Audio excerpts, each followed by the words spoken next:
நாளைக்கான வீடியோ தாங்க வந்திருக்கு. வீடியோ வந்து சூப்பராக இருந்துச்சு அப்படின்னு தாங்க சொல்லணும். நம்ம தனத்தை வந்து ரகுராம் வந்து ஏற்றுக்கிற மாதிரி தான் காட்டிக்கிட்டு இருக்காங்க. அதெல்லாம் பார்க்குறப்போ சேனலை மட்டும் மறக்காமல் லைக் அண்ட் சப்ஸ்கிரைப் மட்டும் பண்ணிடுங்க.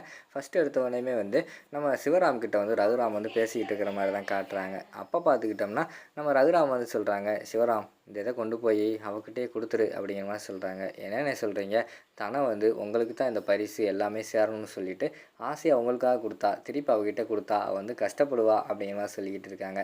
அதெல்லாம் ஒன்றும் தேவையில்லை, நான் என் பேச்சையே கேட்கல, என் பேச்சையே மீறி இந்த வீட்டை விட்டவே போயிட்டா. அப்படி இருக்கும்போது அவள் கொடுத்த பரிசு மட்டும் எனக்கு எதுக்கு, அவளே எனக்கு இல்லைன்னு ஆகிப்போச்சு. இன்னும் அந்த பரிசை வச்சு நான் என்ன செய்ய போகிறேன் அப்படிங்கிற மாதிரி சொல்லிக்கிட்டு இருக்காங்க.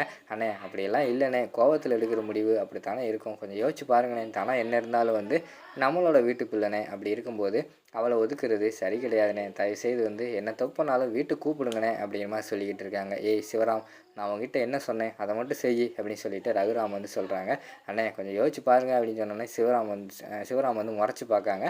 அதை பார்த்தோன்னே ரகுராமுக்கு வந்து புரிஞ்சு போயிடுது, சரி இதுக்கு மேலே பேச முடியாது அப்படின்னு சொல்லிட்டு அந்த காசை வந்து அங்கேருந்து வாங்கிட்டு வந்துடுறாங்க. அதாவது கலெக்டர் வந்து ஒரு பரிசு தொகை வந்து அறிவிச்சிருந்தாங்கல்ல நம்ம தனம் வந்து வின் பண்ணதுக்கு, அந்த காசை வந்து அப்படியே கொண்டு வந்துடுறாங்க.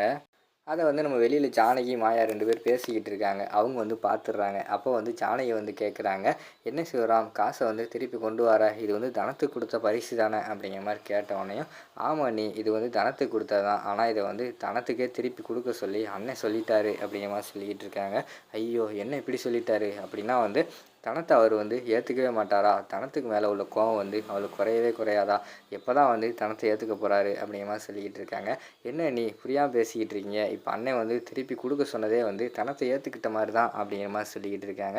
என்ன சிவராம் சொல்கிற, எனக்கு வந்து ஒன்றுமே புரியலையே. தனம் வந்து ஆசைப்பட்டு இதை வந்து அப்பாட்ட கொடுத்துருவோம் அப்படின்னு சொல்லிட்டு கொடுத்து விட்டா, அதையே இவர் திருப்பி எனக்கு வேண்டாம் தனத்திட்டே கொடுத்துரு அப்படின்னு சொன்னது அவர் மனசுக்குள்ளே உள்ள கோவம் தானே அப்படின்னு சொல்லிட்டு ஜானகி வந்து சொல்கிறாங்க. இல்லை நீங்கள் நல்லா யோசிச்சு பாருங்கள், இதை வந்து திருப்பி ஜனத்துக்கிட்டே கொடுக்க சொன்ன உடனேயும் அதுக்குள்ளே என்ன இருக்குது, அதுக்குள்ளே காசு இருக்குது. தனம் வந்து எப்படி வந்து தனியாக போய் குடும்பம் நடத்திக்கிட்டு இருக்கா, அவளுக்கு வந்து செலவுக்கு காசு வேணும், காசு கஷ்டப்படுவா, அதனால தான் திருப்பி தனத்துக்கிட்டே கொடுக்க சொல்கிறாரு. அண்ணனோட மனசை புரிஞ்சுக்காமல் பேசிக்கிட்டு இருக்கீங்களே அண்ணி அப்படிங்கிற மாதிரி சொல்கிறாங்க.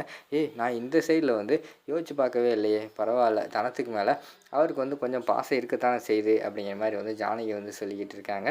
ஆமாம் தனத்துக்கு மேலே பாசம் இருக்கிறனால தான் இதை கொண்டு போய் திருப்பி அங்கேயே கொடுத்துருன்னு சொல்லியிருக்காரு.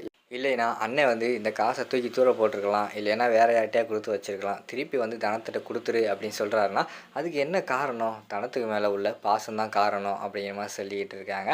அப்போ வந்து மாயா வந்து சொல்கிறாங்க, ஆமாம் பெரியம்மா, எனக்கு என்னமோ வந்து சித்தப்பா சொல்கிற மாதிரி அது கரெக்டாக தான் இருக்கும். நம்ம பெரியப்பா இருக்கார்ல, அவர் வந்து தனத்தை மறக்கவே இல்லை, அவர் வந்து மனசுக்குள்ளே வச்சுக்கிட்டு தான் இருக்கார். நீங்கள் வேணால் கொஞ்ச நாள் கழித்து பாருங்களேன், கூடிய சீக்கிரம் வந்து பெரியப்பாவே தனத்தை ஏற்றுக்க தான் போகிறாரு. அது மட்டும் இல்லை, நம்ம வீட்டுக்கே திருப்பி வந்து கதிரையும் தனத்தையும் ஒரு புருஷன் பொண்டாட்டியாக வீட்டுக்கு கூட்டுறத்தான் போகிறாரு அப்படிங்கிற மாதிரி சொல்லிக்கிட்டு இருக்காங்க. நீ சொல்கிறதெல்லாம் கேட்கும்போது எனக்கு வந்து சந்தோஷமாக தான் இருக்குது, ஆனால் அதெல்லாம் நடந்தால் தான் எனக்கு வந்து நிம்மதியாக இருக்கும். உங்களோட வாழ்க்கை தான் எனக்கு முக்கியம், நீங்கள் சந்தோஷமாக இருக்கணும், அதான் நான் கடைசி காலத்தில் பார்த்துட்டு போகணும் அப்படின்னு சொல்லிவிட்டு அந்த இடத்துல வந்து ஜானகி வந்து சொல்லிக்கிட்டு இருக்காங்க. பெரியம்மா எதுக்கு இப்படிலாம் பேசிக்கிட்டு இருக்கீங்க, நீங்கள் ஒன்றும் ஃபீல் பண்ணாதீங்க, கூடிய சீக்கிரம் வந்து பெரியப்பா எல்லாத்தையுமே ஏற்றுக்க தான் போகிறாரு அப்படிங்கிற மாதிரி சொல்லிக்கிட்டு இருக்காங்க. அங்கிட்டு பார்த்தா நம்ம ரகுராம் வந்து காட்டுறாங்க. அவர் வந்து தனியாகவே உட்காந்து ஃபீல் பண்ணிக்கிட்டு இருக்காரு. டக்குன்னு பக்கத்தில் ஒரு தலகாணி இருக்குது, அதுக்குள்ளே இருந்து ஒரு ஃபோட்டோ எடுக்காரு. அது யார் ஃபோட்டோன்னு பார்த்தா சின்ன வயசில் வந்து நம்ம ரகுராமோட மடியில் வந்து நம்ம தனம் வந்து படுத்து ஒரு ஃபோட்டோ எடுத்திருக்காங்க. அந்த ஃபோட்டோவை பார்த்து ரொம்ப ஃபீல் பண்ணிக்கிட்டு இருக்காரு. அதை பார்த்துட்டு அந்த இடத்துல கண்ணீர் வடிச்சுக்கிட்டே இருக்கிற மாதிரி காட்டுறாங்க. அதுக்கடுத்து வந்து நம்ம தனம் வந்து ரகுராம் கூட பழகுனது, அந்த கட்டி பிடிச்சது, அந்த வின் பண்ணாங்கள்ல, அந்த வின் பண்ண மொமெண்ட்டில் வந்து ஓடி வந்து ஹக் பண்ணாங்கள்ல, அந்த மொமெண்ட்டெல்லாம் நினச்சி பார்த்து ரொம்ப ஃபீல் பண்ணிக்கிட்டு இருக்கிறத நம்ம காட்டிக்கிட்டு இருக்காங்க. அதோட பார்த்துக்கிட்டிங்கன்னா அந்த எபிசோடு வந்து முடிச்சிடுறாங்க.